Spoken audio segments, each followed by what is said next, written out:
Son las 7:30 de la mañana en Bogotá, en Quito y en Lima. Nosotros continuamos con las noticias de Directo América en France 24. Revisemos los titulares. Israel mató a 13 personas en una nueva incursión en Siria y un intercambio de disparos en la aldea de Beit-Jin dejó 6 soldados heridos. El Ministerio de Asuntos Exteriores sirio condenó la operación como un crimen de guerra y acusó a Israel de querer incendiar la región. Segundo día del Papa León XIV en Turquía. El pontífice se reunió con obispos, sacerdotes y laicos católicos en la Catedral del Espíritu Santo de Estambul y también con el gran rabino de Turquía. También se une al patriarca ortodoxo para un evento en honor al Concilio de Nicea. Y ya son 128 los muertos confirmados por el incendio masivo en las torres residenciales de Hong Kong. Aunque la causa no se ha determinado, las autoridades denuncian que el fuego se propagó rápidamente por el sistema de andamios de bambú y la lona exterior que cubrían las fachadas por los trabajos de renovación. La indignación es general. Además, en este bloque iremos en directo a París para hablar sobre el aumento del costo de las entradas del Louvre después del robo que dejó expuestas las falencias de seguridad del museo. También hablaremos de energías renovables y cómo aumentaron su participación en Francia. Enseguida lo vemos. Primero el informativo.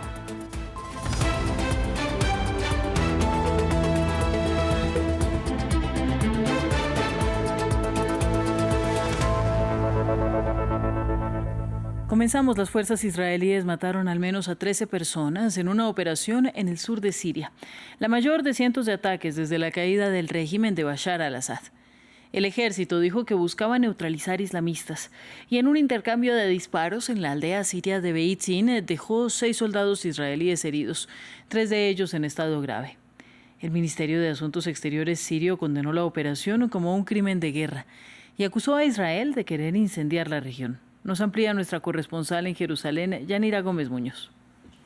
Israel realiza con frecuencia redadas en Siria, sobre todo en el sur, pero la de hoy en la aldea de Beit-Jin, en el suroeste del país, ha sido una de las más mortíferas desde la caída de Bashar al-Assad, que ya pronto cumple un año. Además de muertos, los heridos por fuego israelí se cuentan por decenas. También hay personas desaparecidas y otras tantas decenas de familias han sido forzadas a huir. El Observatorio Sirio de Derechos Humanos asegura que 2 patrullas israelíes penetraron hasta las afueras de Beit-Jin para efectuar arrestos, lo que derivó en un enfrentamiento a tiros con jóvenes de la zona y en una serie de bombardeos israelíes. Era, según Israel, una entrada rutinaria en una zona en la que opera semanalmente para, en esta ocasión, detener a 3 sospechosos del grupo islamista libanés Yamal el-Islamiyya. Agrega que 6 de sus soldados fueron heridos en el intercambio en el que sus tropas, afirma, respondieron con fuego. El Ministerio de Exteriores del gobierno de Damasco ha calificado lo ocurrido de ataque brutal y deliberado y ha acusado a Israel de crimen de guerra. La pregunta es cuánto afecta a la relación israelí-siria y a los intereses de Donald Trump, el gobierno de Netanyahu, que hace un año aprovechó para ocupar más territorio sirio y cuyo ministro de Defensa, Israel Katz, ha dejado claro que pretende permanecer de forma permanente imponiendo una nueva zona fronteriza en el sur del país. Busca, en paralelo, un acuerdo de seguridad con la administración de Ahmed Shara, un pacto sobre el que desde hace meses media Estados Unidos e incluso Israel busca que Siria lo reconozca como Estado, algo que no ha hecho desde su nacimiento en 1948. El enfrentamiento de hoy parece complicar el diálogo. En una nueva ofensiva contra Cisjordania, Israel está nuevamente bajo sospecha de cometer ejecuciones extrajudiciales contra ciudadanos palestinos. Un video muestra cómo 2 hombres aparentemente desarmados y con las manos en alto son asesinados a quemarropa por soldados israelíes. Veamos el informe. Estas imágenes perturbadoras muestran el momento en que 2 hombres palestinos están en el suelo y rodeados por tropas israelíes. Parece que se rinden, pero luego hay disparos a quemarropa. Las autoridades palestinas identificaron a los hombres como Al-Muntasir Abdullah, de 26 años, y Youssef Azasa, de 37. Las fuerzas de ocupación israelíes ejecutaron a sangre fría a 2 jóvenes palestinos en Jenin, incluso después de que se hubieran entregado, una ejecución extrajudicial flagrante que consiste en una violación del derecho internacional humanitario. En un comunicado, el ejército israelí dijo que los dos hombres eran militantes buscados que habían lanzado explosivos y disparado contra las tropas. Además, Israel dijo que investigaría los asesinatos. Los efectivos que dispararon a los hombres eran parte de la policía fronteriza, una unidad especial que a menudo opera junto con el ejército. El ministro de Seguridad Nacional ultraderechista Itamar Ben-Gvir, quien supervisa la Policía Nacional, dijo que las fuerzas habían hecho lo correcto. Brindo apoyo total a la Guardia Fronteriza y a los combatientes de las fuerzas de defensa que dispararon contra terroristas buscados que salieron de un edificio en Jenin. Los combatientes actuaron exactamente como se esperaba. Los terroristas deben morir. Las muertes ocurrieron en el contexto de una operación militar a gran escala en la Cisjordania ocupada. Israel asegura haber intensificado su campaña en una ofensiva que ha dejado varios muertos y decenas de personas arrestadas. Vamos a más noticias. Sigue el recorrido del Papa León XIV por Turquía. Después de reunirse con obispos, sacerdotes y laicos católicos en la Catedral del Espíritu Santo de Estambul, el pontífice conversó con el gran rabino de Turquía y ahora, junto al patriarca ortodoxo del país, conmemora 1700 años del Concilio de Nicea, donde surgió el credo actual que se reza en las iglesias. Vamos precisamente a Estambul con nuestro corresponsal Adrián Rocha. Un saludo para ti, Adrián. El Papa ha visitado esta mañana las Hermanas de la Caridad en Estambul también y celebra una misa en ruinas de una iglesia en la antigua ciudad de Nicea. Hablemos de por qué este lugar ha sido escogido por el Papa. Pues este ha sido precisamente el gran motivo por el cual el Papa ha realizado durante este 2025 este primer viaje, que ha sido sobre todo en Turquía, porque fue en Nicea en el 325 cuando se celebró el primer concilio de la Iglesia naciente, en ese momento en el 325 después de Cristo, que sirvió sobre todo para establecer los cánones de la Iglesia y del cristianismo, que después pasarían, cuando ocurrió el cisma dentro de la Iglesia, tanto a ortodoxos como a cristianos católicos primero, después sobre todo por supuesto protestantes y demás credos cristianos. Este es de hecho el gran objetivo del Papa León en su viaje a Turquía, que sigue la estela del Papa Francisco, quien fue de hecho el que organizó este primer viaje, que intentaba crear más lazos y vínculos entre las iglesias católicas de Roma y la ortodoxa de la antigua Constantinopla. Recordemos que el patriarca de Constantinopla, que está también hoy en esta misa que se celebra en la antigua ciudad de Nicea, es el líder espiritual de todas las iglesias ortodoxas del mundo. Tiene una excelente relación con el Papa Francisco y busca también tenerla con el Papa León, con quien deberán llegar a algún tipo de acuerdo o declaración conjunta, sobre todo firmada mañana, al que supuestamente estrecharán más lazos entre las dos iglesias. Y según se rumoreaba antes con el Papa Francisco, algo que se desconoce hasta la fecha, es que es posible que ambos líderes lleguen a algún tipo de acuerdo para celebrar fechas religiosas en las mismas fechas del calendario. Recordemos que en la actualidad la ortodoxia celebra, por ejemplo, Pascua y Navidades 1 o 2 semanas después que lo que marca el calendario de la Iglesia Católica. Adrián, siendo así como se está viviendo esta primera visita oficial del Papa en Turquía, ¿qué dicen en las calles? ¿Qué dice la gente? ¿Hay interés entre la población? Pues está siendo sobre todo muy desangelada, porque Turquía es evidentemente un país de mayoría musulmana, pero es de una enorme mayoría musulmana, con un 99% de la población, 86 millones de habitantes, que profesan la fe islámica. Tan solo 120.000 personas en Turquía son declaradamente cristianos, y muchos de ellos de hecho no son creyentes católicos, sino que son armenios, ortodoxos, siriacos, y unos 1.200 griegos ortodoxos, que son con los que se centra este diálogo religioso que estábamos comentando. Hemos podido ver esta misma mañana, después de la salida del Papa en su reunión con las Hermanas de la Caridad, que había muy pocas personas en la calle. De hecho, el Papa no está viajando con el papamóvil tradicional, sino que lo hace en un convoy de blindados cerrado, y a pesar de que la ciudad de Estambul ha sido casi sellada al completo, el centro es imposible ahora mismo transitar en coche, apenas hay gente que va a visitar al Papa y a saludarle en sus viajes dentro de Estambul y fuera de ella. Sin embargo, sí que se espera una recibida bastante multitudinaria mañana por la tarde, cuando el Papa celebre una misa en una sala de conciertos en el Volkswagen Arena en Estambul, un estadio en el que también se esperan algunas decenas de miles de personas creyentes, no solo católicos, sino también otros cristianos que profesan los varios credos que existen de la fe cristiana dentro de la ciudad de Estambul y también de Turquía. Pues muchas gracias a ti por la información. Vamos a continuar ahora con más noticias. Porque la indignación es general en Hong Kong a medida que crecen las denuncias de uso de material inseguro en las renovaciones de 7 torres residenciales de gran altura, que quedaron envueltas en llamas. Mientras tanto, los muertos confirmados ya son 128. Las autoridades informaron el año pasado a los residentes del complejo de viviendas que se enfrentaban a riesgos de incendio relativamente bajos, tras quejas continuas por los peligros de las obras de renovación. Los habitantes habían expresado su preocupación por la posible inflamabilidad de la malla verde protectora que los contratistas habían utilizado para cubrir los andamios de bambú que rodeaban los edificios. Creemos que el incendio se inició en la red protectora instalada en el exterior de las plantas bajas, cerca de la casa Wang Xiong. Luego se propagó rápidamente hacia arriba tras prender fuego a los paneles aislantes de poliestireno, alcanzando varias plantas. En poco tiempo el incendio se extendió a otros 6 bloques del tribunal Wang Fuk. El calor incendió los paneles de espuma fijados a los marcos de las ventanas, provocando la explosión de los cristales y permitiendo que las llamas se extendieran rápidamente al interior.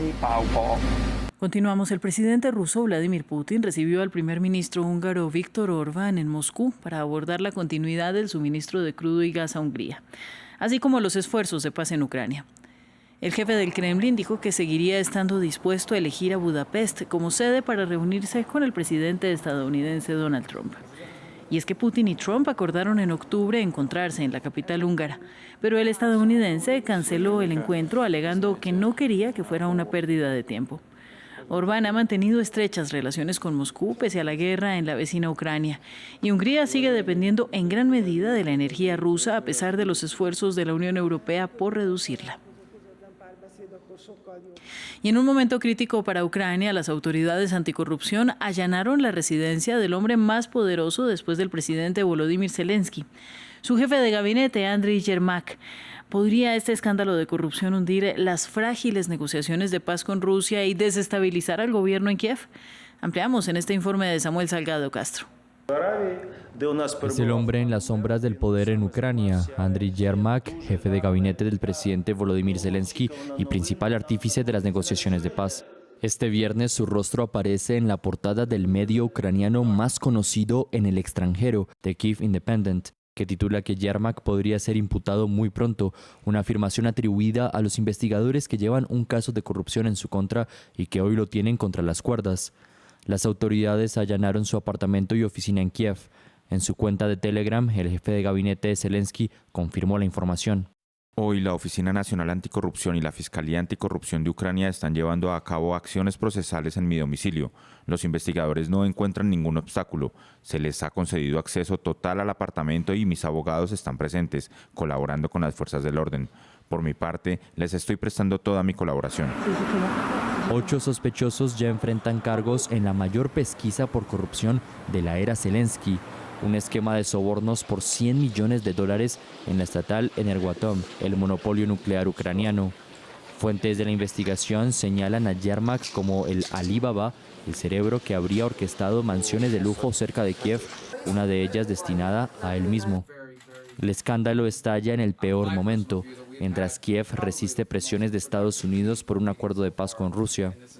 Zelensky se niega a destituir a su hombre de confianza e incluso lo nombró líder de la delegación ucraniana en Ginebra el 23 de noviembre, lo que genera furia en la oposición y grietas en su propio partido. Dentro y fuera de Ucrania ya hay críticas que amenazan la estructura de poder.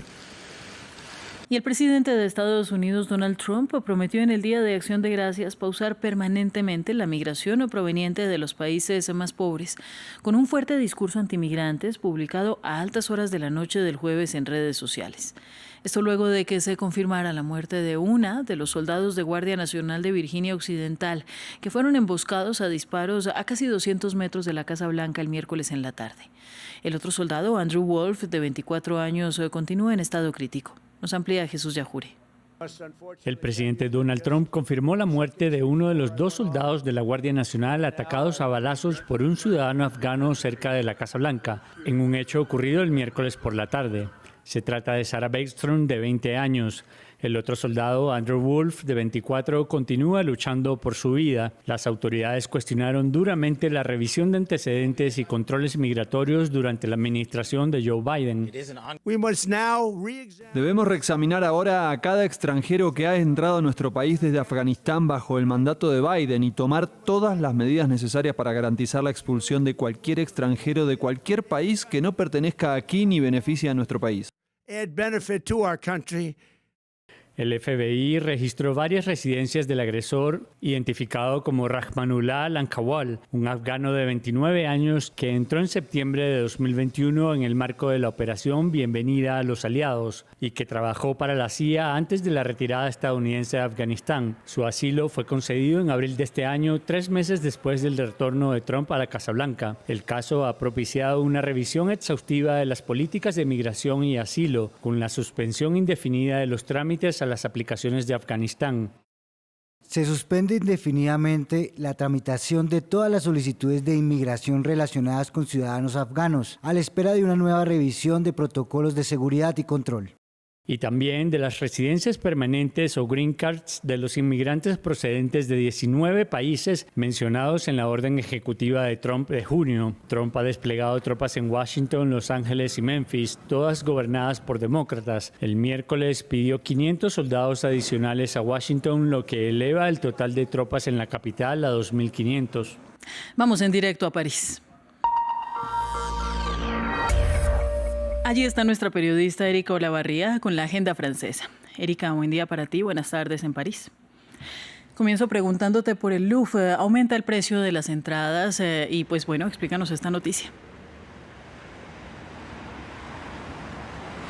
Sí, es una mala noticia, creo, Ángela, para quienes nos ven. Era una promesa que había hecho la ministra de Cultura, Rachida Dati, en enero, cuando la presidenta directora del Louvre, Laurence Descartes, se paseó por varios medios de comunicación alertando sobre el desastroso estado del museo. Ahí se decidió que los visitantes extraeuropeos iban a pagar una entrada más cara que los franceses y eso va a comenzar a ser efectivo el próximo 14 de enero. El precio de la entrada va a pasar a 32 euros, es 10 euros más que lo que cuesta hoy, es un 45% más. El sindicato CGT reaccionó, dijo que era una aberración, una discriminación aberrante y dice que en realidad el museo está haciendo pesar todo lo que son los costos necesarios de modernización y de seguridad, más encima con lo que ha sido el robo a los visitantes extranjeros. Les está haciendo pagar a ellos en realidad esos gastos que debería cubrir el Estado y además dice es un error porque un museo debería garantizar el acceso universal a la cultura y al arte. Pero ojo, no solamente es el Museo del Louvre, también el Palacio de Versalles, la Sainte-Chapelle, esa capilla tan bonita que está en el Palacio de Justicia, la Ópera de París y también el Castillo de Chambord en la Loira. Así que bueno, van a tener que venir preparados los visitantes. En todo caso, la medida fue anunciada antes del robo del Louvre. Bueno, después de esta que tú dices es una noticia negativa, vamos a una positiva porque Francia aumentó la participación de las energías renovables en su sistema. Cuéntanos. Sí, Ángela, y eso pese a que aquí en Francia hay mucha oposición, sobre todo a los eólicos, ¿no es cierto?, a estos molinos, por el ruido, por que afean, según algunas personas, el paisaje, en fin, y porque en realidad es más cara todavía que la energía nuclear, que es la más importante en Francia. Pues efectivamente Enedis, que es el que distribuye la energía en Francia, en el 95% de los hogares, ha dicho que esta energía ha tenido un desempeño prácticamente industrial este año, que lo que va de estos 9 meses, estamos hablando de este estudio, se hizo hasta septiembre, ha producido lo mismo que produjo en todo el año 2024. Recordemos que esas energías renovables aquí en Francia están formadas por la energía solar, la eólica, hidráulico y bioenergía. Representaron un 15,3% del consumo nacional. Esto es 13,8 millones de hogares. Ya hay en Francia 1.230.000 productores de energía renovable. De ellos, 810.000 son para su autoconsumo. La mayor producción es de fotovoltaica, increíble pero cierto, pese a este día gris que tenemos en París, 85%, y un 15% es de energía eólica. Las zonas que más producen son las del este, que sobre todo produce energía eólica, luego en segundo lugar los altos del Francia, lo mismo, eólica, y luego en el sur Occitania y la Nueva Aquitania. Y justamente son esas regiones, las del este y las del norte, las que más se oponen a las energías renovables, y de hecho se estima que dentro de 3 años se podrían cerrar esas plantas que producen energía renovable en Francia. Bien, y por último, Erika, se aprobó la nacionalización de una emblemática siderúrgica en el país. Sí, ArcelorMittal, recordemos que es una planta que es de propiedad privada en un 85% de una familia rica de indios que viven en el Reino Unido, que están nacionalizados británicos. Pues ayer en la Asamblea Nacional se votó, fue una iniciativa de la Francia Insumisa, la izquierda radical, votaron a favor 127 diputados, 41 en contra. Básicamente fue la izquierda la que votó a favor porque ellos consideran que con esta nacionalización se puede evitar un plan social que ha previsto eliminar este año 270 puestos de trabajo de esta empresa que emplea a 15.000 personas aquí en el país. Sin embargo, se opuso el oficialismo, la derecha, y se abstuvo Agrupación Nacional en la extrema derecha. Ahora este proyecto tiene que pasar al Senado y tiene pocas posibilidades, o probabilidades de prosperar, ya que recordemos el Senado tiene mayoría de derecha. En ese mismo sentido reaccionó el ministro de Economía, Roland Lescure. Él dijo que esta es una respuesta populista a un problema estructural. Y es que en realidad quien produce la mayor cantidad de acero en el mundo, Ángela, pues es China, que el año pasado produjo 1.000 toneladas. Europa produce muy poco. El país que más produce es Alemania con 37 toneladas, 1.000 millones, de toneladas. Y pues Francia produce apenas 11 millones de toneladas.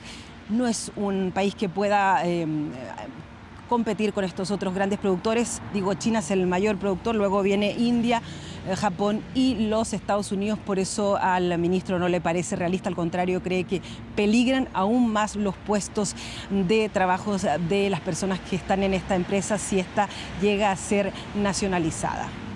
Pues Erika, muchas gracias a ti por la información y vamos ahora a nuestro reportaje en foco de este día. En el Reino Unido, uno de los principales arquitectos de la campaña a favor de la salida de la Unión Europea es el favorito para convertirse en el próximo primer ministro. Nigel Farage y su partido populista Reform UK están en plena ascensión en las encuestas desde hace años.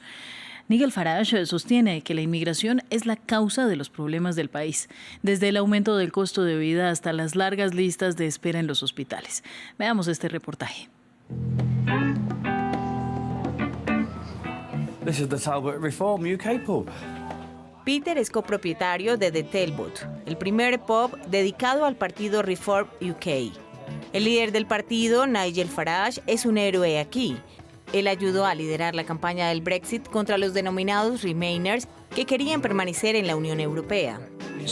Eso es Remainer Tears, una buena Pilsner 3.4. Es para los que van a llorar cuando Nigel Farage llegue al poder. Este bar ofrece dominó con salchichas y papas gratis.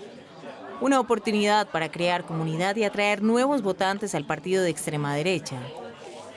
Es agradable, ¿no? Porque todos piensan igual. Todos con los que hablas sienten lo mismo que tú. Esta agrupación política afirma que lo que llama inmigración masiva está aumentando el crimen y el costo de vida para los británicos. Dicen que no tienen problema con médicos y enfermeras extranjeros trabajando en el sistema de salud, pero sí con los migrantes que llegan irregularmente en pequeñas embarcaciones. ¿Cuándo será suficiente? Eso es todo lo que decimos. ¿Cuándo será suficiente? Porque ahora estamos pagando absolutamente todo para todos, sin parar. Hay gente aquí que ha trabajado, sus familias necesitan ciertas cosas, necesitan ayuda y no la reciben. Y sin embargo, personas que nunca han contribuido al país están llegando y se les da prácticamente todo gratis. Blackpool, antes un glamuroso balneario, es ahora una de las ciudades más pobres del Reino Unido. Peter será candidato de Reform en las elecciones locales del próximo año. Tenemos que culparnos a nosotros mismos y al hecho de que ofrecemos esa zanahoria dorada. Ven y te daremos dinero, comida, una cama cálida. Pagaremos tu calefacción, tu impuesto municipal, tus basuras, tu gasto, electricidad, tu agua. Ven, te queremos. Así que todos vienen. Tenemos que quitar esa zanahoria dorada y decir, no recibirás nada. Más de 30.000 solicitantes de asilo están alojados en hoteles mientras se procesa su solicitud. Durante los muchos meses que eso puede tardar, quienes llegaron irregularmente no pueden trabajar. Va a haber una guerra civil con el rumbo que lleva este país, así es. No veo que los laboristas puedan gobernar, creo que van a llevar al país a la bancarrota. No hacen lo correcto para este país, intentan ayudar a otros países. No me importa ayudar a otros, pero primero hay que ayudar al propio país. Esta es la próxima generación, esto es lo que tenemos que planificar. El partido Reform ya se ve en el poder, aunque la próxima elección general no se espera hasta antes de 2029. Las encuestas recientes muestran que el partido obtendría 1/3 de los votos, muy por delante del laborismo y los conservadores. Detendremos lo que es una amenaza para nuestra seguridad nacional, lo que es un peligro para niñas y mujeres en nuestras calles. Detendremos los barcos.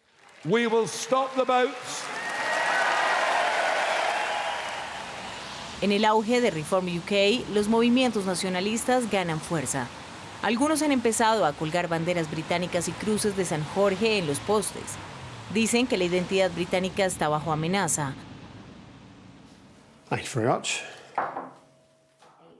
Un grupo de vecinos en Birmingham responde con carteles: Brumis unidos contra el racismo y los delitos de odio.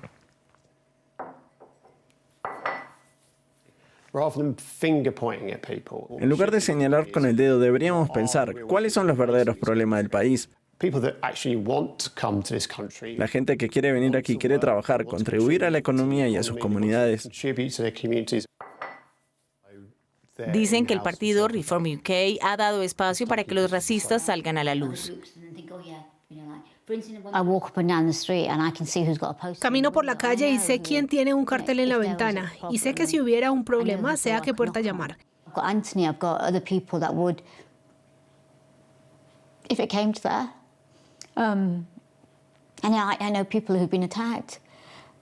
Incluso hace unas semanas, mi sobrino avisó en el grupo familiar de WhatsApp sobre un grupo de 30 a 50 jóvenes gritando: "Paquis, váyanse a casa". Eso está pasando en nuestras calles.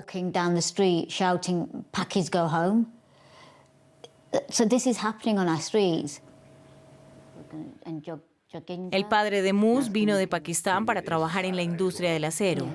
Hoy, varios miembros de su familia son médicos. Durante el COVID, mi familia estuvo afuera, hizo trabajos arriesgados y trató a personas con COVID poniéndose en primera línea. Ahora nos dicen que ya no pertenecemos, y eso es culpa de Reform. El fuerte ascenso de Reform UK también preocupa en los pasillos del poder dentro del gobierno laborista.